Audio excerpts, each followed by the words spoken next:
When I really think about Melody and who I am, I think about a little girl that she's the youngest of four siblings. She's the only girl, and she learned leadership at a young age. She learned how to observe. She learned how to influence her parents, her siblings, to get the things that she needed done.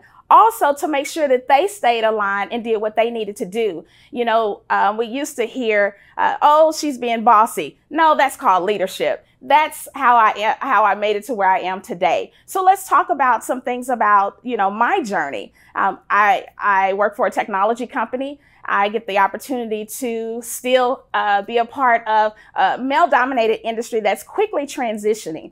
And as we look at, you know, how you navigate within the scope of business, it's oftentimes hard to just look to the left or the right and say, you know what, I may be the only woman, or I don't know how to get into something. And it's okay, because we're here to share our experiences for you to learn from that. Please take a moment to enter anything in the chat, reach out to me. Let's connect. Let's continue to build those relationships. When I think about my journey and I think about navigating, I relocated to Dallas from Arkansas. I'm an Arkansas girl, so Southern girl, relocated to Dallas with no network. And being able to just navigate through that and expand the network, meet people. That was a different time because that was before the pandemic. So you were able to get out and network. You were able to go to different events, go to networking events, have coffee, meet people in person. All of that has shifted. Now let's talk about shift and what that means. Because when I think about shift, those are things that I take inventory for me when I talk about navigating. So what shift means for me is, one, is it smart? So whatever I'm doing, is it smart? Am I working smart? Am I moving smart? I don't want to work harder. I want to work smarter. I want to be intentional about the things that I'm doing. I want to make sure that I'm connecting. So when I think about shift, the first thing that comes to mind is it smart? So how have I shifted? I shifted from just being in HR to operations. Well, how do you do that? It's about relationships. Business is about relationships. So how do you navigate that? When I think about shift, I think about the H in shift, honor. Does that honor whatever I'm doing? Is that honoring who I am at my core? That's important, because if it's not honoring who I am at my core, allowing me to be authentic, then there's a conflict going on within myself, and I'm not able to be my best self. So I often think about that. Am I honoring who I am authentically? And then the I in shift, impactful. Am I being impactful? Is the work that I'm doing impactful? How does that align? The F is focus. Do I spend time focusing on what's important? Do I spend time focusing on how I can improve myself? The T, transform. I want to transform who I am. If I'm not where I want to be, how do I get there? So as I talk about shift, I want to give you context of what shift means to me. So as I've navigated pre-COVID, prior to the pandemic, there were so many things we could do. We could get out, we could meet people, we could go to luncheons, we could travel everywhere. Well, that all changed. So we all had to change. So anything that I tell you prior to COVID is not going to help you today. So let's talk about how have I shifted? And then in turn, hopefully you can take some notes and gain some insight from that. So how did I shift? Well, we became a digital world. Everyone is connecting digitally. So virtually, what are you doing? That means you need to have a digital presence. What does your online presence look like? How are you engaging and interacting with people? What does your brand say for you?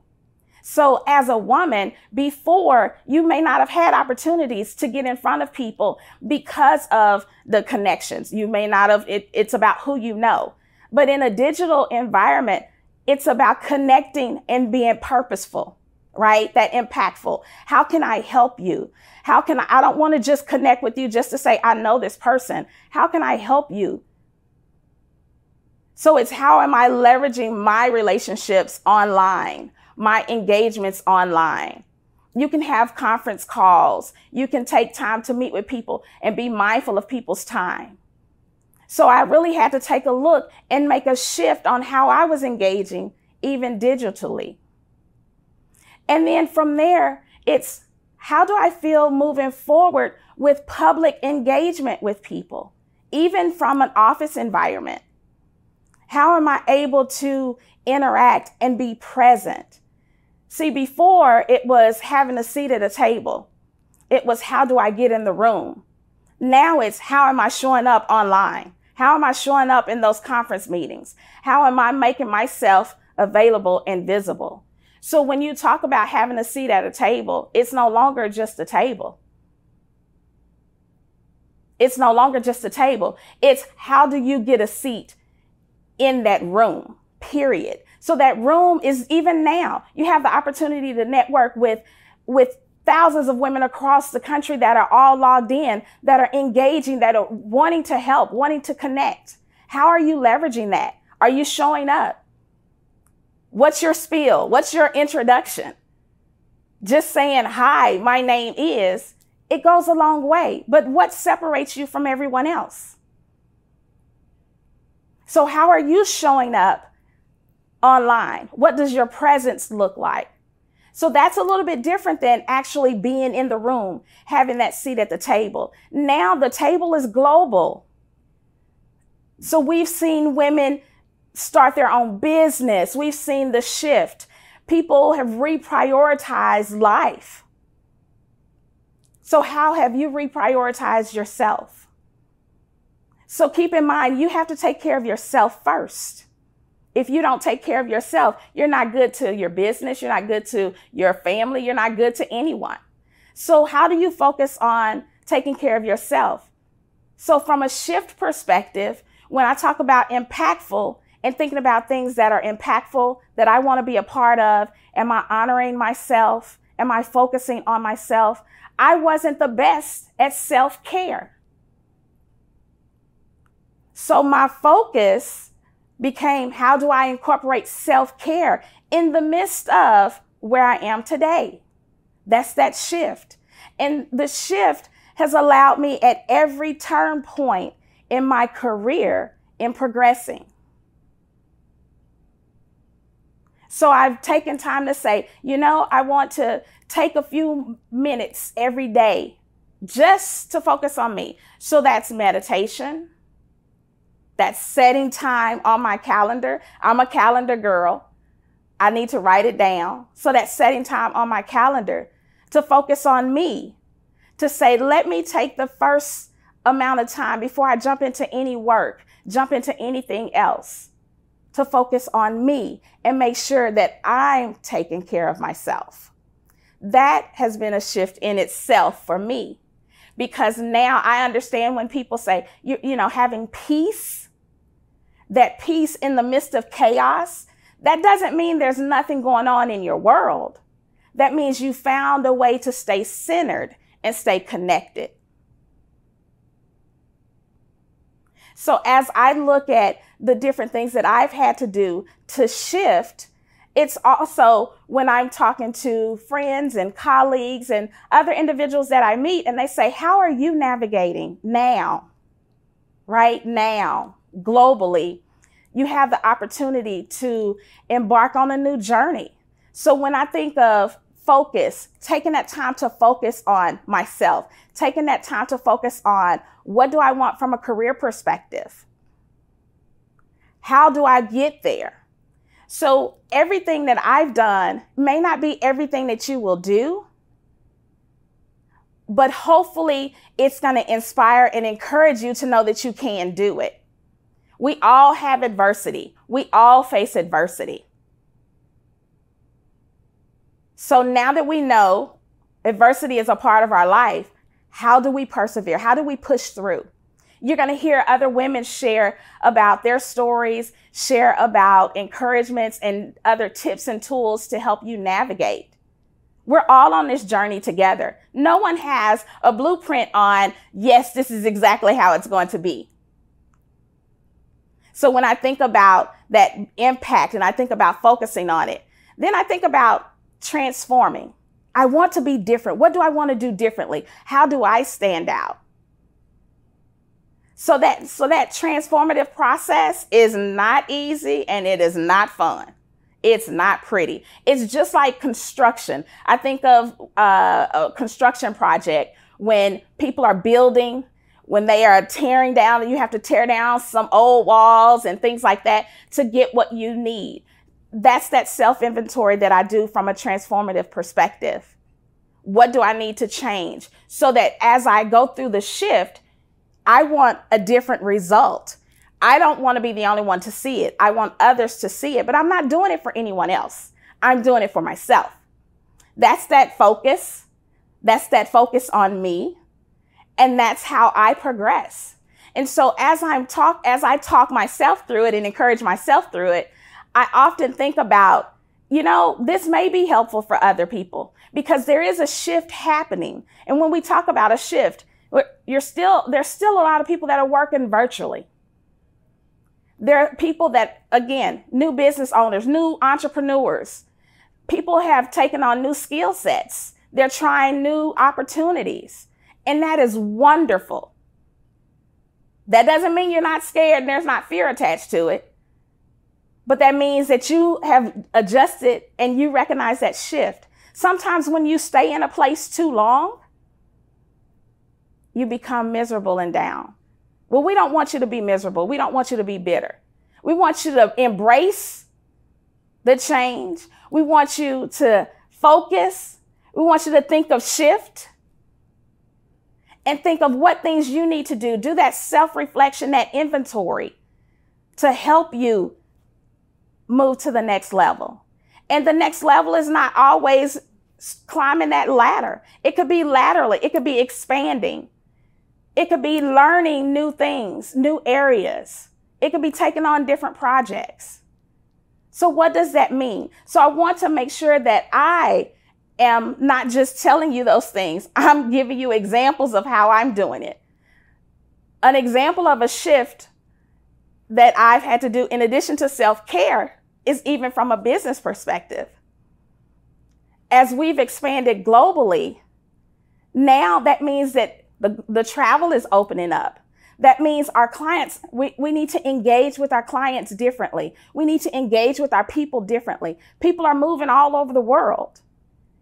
When you're interacting with diverse people from all over the globe, you learn to appreciate the commonalities, and that's the human commonalities. Yes, we all have stressors. What can you change? The only thing that you can really take the time to focus on is the change within yourself first. When you change who you are, how you're showing up, then it becomes an opportunity for others to see you differently and for others to learn from you. Now, has this journey been all fun? No, it has not. Have I had some interactions with people in business? Yes, I have. I've worked with people in business that have said, you know what? I don't want to do business with you without giving me an opportunity. Just looking at me saying, I don't want to do business with you. That's that person's preference. But when we have to work together, how do you handle that? How do you address that? Well, at the core, it's respect. It's respect. So we have to respect each other and we have to work together for the good of our people, for the good of our business. So how can we do that respectfully? And you come in every day, but that person's opinion never infiltrated who I was, who I am, and dictated my worth. I want to encourage you. I want to inspire you. I'm a big proponent of women who rule the world, because we do. We do. Which is why every time the women's business conference comes around, I'm so excited, because you get tidbits from all these different leaders in our community who are uplifting each other. So as I was preparing, I was explaining to Rebecca, you prepare and you prepare and you prepare. And then it's like, what really matters? What do the people really want to hear? And people really want to hear, how did you make it? So newsflash, I haven't made it yet. I'm still a work in progress. So I have to oftentimes think about the shift, take that time to reflect, do inventory, and think about what I need to be doing to stay aligned.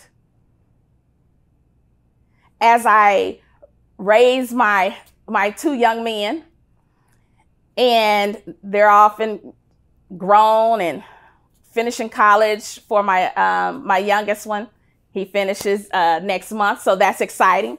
You don't understand until you get there when you have your youngest coming out of college, because that's him going into the world.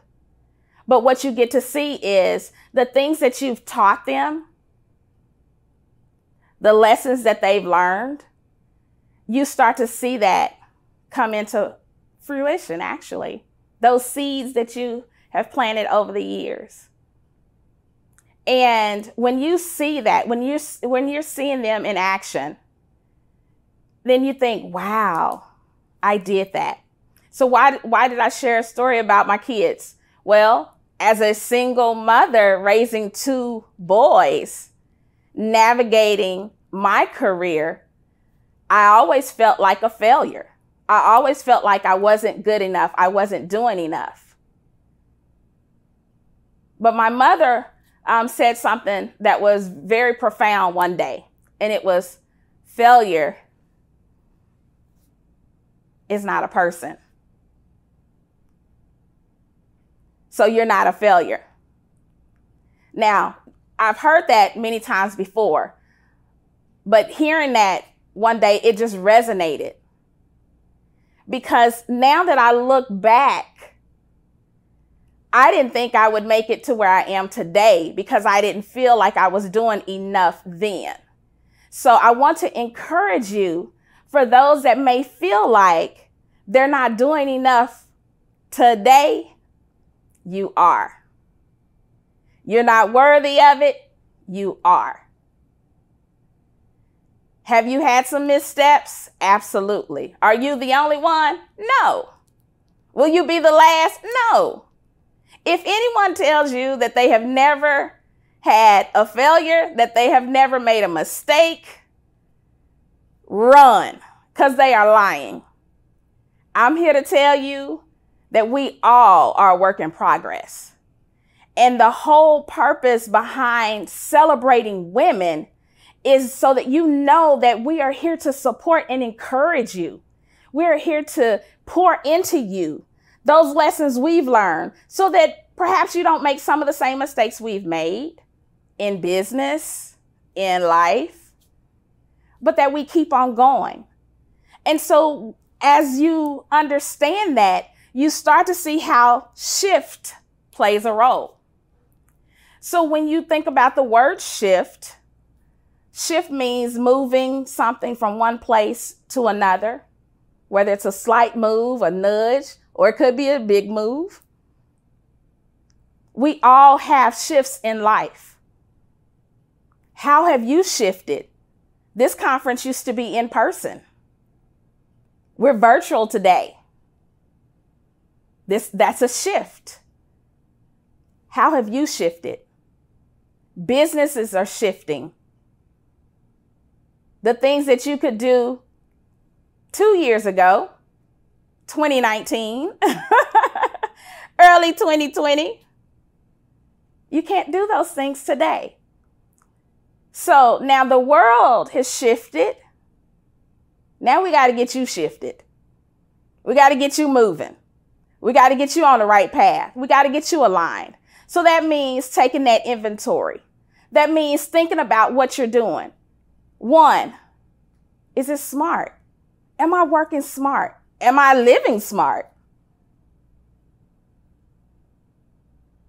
2, is it honoring who I am at my core, authentically? Am I aligned? That's where that joy comes from. That happiness is fleeting, but that joy, that's internal. 3, is it impactful? Is it impactful? I want to make sure I'm doing work that's impactful, that everything that I'm doing is impactful. The decisions that I'm making, it has an impact. So you may not think about the impact that your decisions are having on you and those around you, but it does have an impact, whether positive or negative. So is it impactful? 4, focus. What am I focusing on? What am I focusing on? If you focus on the negative, that's all you ever see. There's always a positive and negative of any situation, no matter what it is. Now, it's not always easy to identify at times, but there's always a positive and a negative. So what do you focus on? Focus on the right things. And then transform. So if you're being smart or not, align.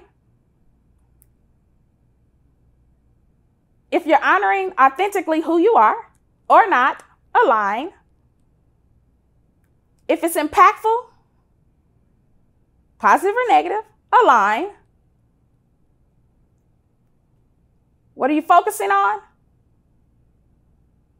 If not, align. And transform. Transform is where you take the reins, you take control, and you put those things in place to move forward. So no matter how low you may be or how high you may feel, you can always transform and make those changes to get out. But in order to do that, you got to shift. You have to have that mindset. The shift is all about you. Either you shift on your own or you shift and get left out.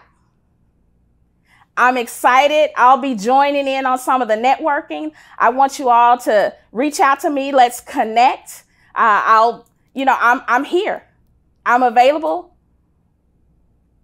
And let's have a great rest of this conference. Looking forward to it. So Melody, first question. This is from Kelly. What is your next personal project? My next personal project is I'm going to do a home improvement project. And the reason I want to do a home improvement project is because I want my home to be a sanctuary. I want my home to be where I can go and have an oasis without even having to leave. So I haven't been one that's been big on doing the projects myself, but I want to take and create a woman cave and just enjoy it. So I'll post online to show status updates on that project. Okay, next question. This one is from Pam. What are some words of wisdom that you live by? Words of wisdom that I live by is inspire, uplift, and be impactful. Those are the words that I live by every day. Inspire, uplift, and be impactful? Yes. Okay, next question for Melody. Who was the most impactful mentor in your life and why? Oh, well, hello, Melody. I don't get a lot of melodies. So hello. So a couple of people have been the most impactful. One was my mother, is my mother. And that is where I learned perseverance. That's where I learned professionalism. That's where I learned how to engage and give back to the community. So just being developed at home and seeing my mother, she's in HR. So as an HR executive, growing up around that, she was a very inspirational person in my life and continues to be. And then I also had So I had a assistant principal and in growing up, and her name was Joyce Littleton. It's Craft now. And she was so inspiring to see her engage and enact with people. She treated everyone, no matter what level, no matter who you were. She treated every individual with the utmost respect, and she had the highest level of expectations that she never adjusted for anyone. I love that. There's always someone in our lives that have really impacted us. This one is from Allison. How do you inspire and motivate your team? Thank you, Allison. How do I inspire and motivate my team? I do that by example. So I'm big on transferring knowledge. So I share knowledge. I share everything that I know with my team, and I empower my team to be problem solvers. I give them context on how I make decisions and context on how we do business, and I empower them to then step into their role. And I don't micromanage, but I encourage and coach and develop them. So I think about, what do you want to do? Where are you now? And let's get you where you need to be. So I believe in empowering them to step into those roles and challenging them to step up. I love that question, and that actually leads really well into our next question from Michelle. And it's, how do you take a challenging situation where perhaps you have to address a behavior or something that's gone wrong in the workplace and turn it into a positive, so that you rather uplift that person while also helping them learn from that mistake? So great question. One of the things I do when it's a challenging situation, it's called crucial conversations, is what I think about. And there's also a book that I've read that's really good in helping with crucial conversations. But one of the things I do is the sandwich method. If there's an issue that needs to be addressed, I talk about what's good. I talk about the issue that the behaviors that we're addressing. And then I always close it out with something good. And when I'm talking to people that need to address and make those changes in the workplace, I tell them, I know that you can make those changes. I'm committed to helping you. There's a part that you have to play, and you have to be willing to do that as well. And you remove the emotion from it, and you address the behavior. I think that's really, really great advice, especially a past Women in Business speaker actually gave similar advice, is remember that when you're talking to someone about something it's not personal, it's about the business. And so when you're correcting something or talking about that, remember it's about the business, it's not about that person. Exactly. So, and that book you mentioned, what was the name of the book that you mentioned? It's Crucial Conversations. Yes, I just want to make sure everyone got that. I've actually got that book at home, and it's a really, really good one. So another quick question, and this coming from me, is how do you lift yourself up? And we all have down days, right? So what do you do when you're feeling down, you're thinking, I have such a busy, hard day, I can't get through this. You're starting to think, I can do this, I can't do this. How do you snap yourself back out of that and say, yes, girl, yes, you can? So two things that I do. One, I drink matcha powder. So I love Starbucks, and there's a drink that I actually make, the strawberry refresher, and I add the matcha powder to it. So that gets me going. The other thing is music. I'm big on listening to music all day. And so if I'm feeling down, I put on some upbeat music, throw on some Mary J. Blige, and I get to dancing, and I get going. And that energy immediately helps me just jump into it and attack the day. I love that melody. Okay, so the first time I heard you speak was at our Dynamic Women of Color conference. And so I wanted to just ask you, as a woman of color, what advice do you have for ensuring that diversity in the workplace and just ensuring that other women of color feel comfortable and included and involved, and that everyone's voice is heard?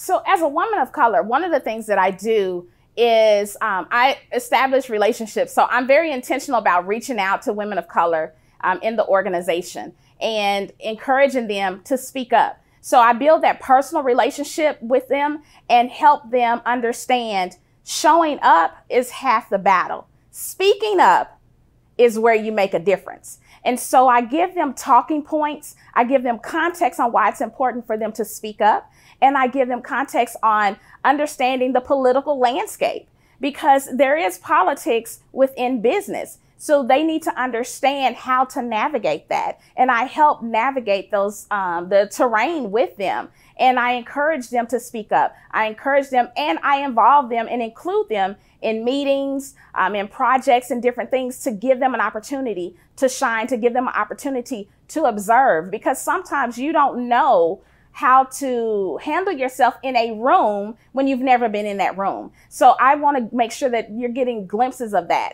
And so I don't just go in a room and close the door.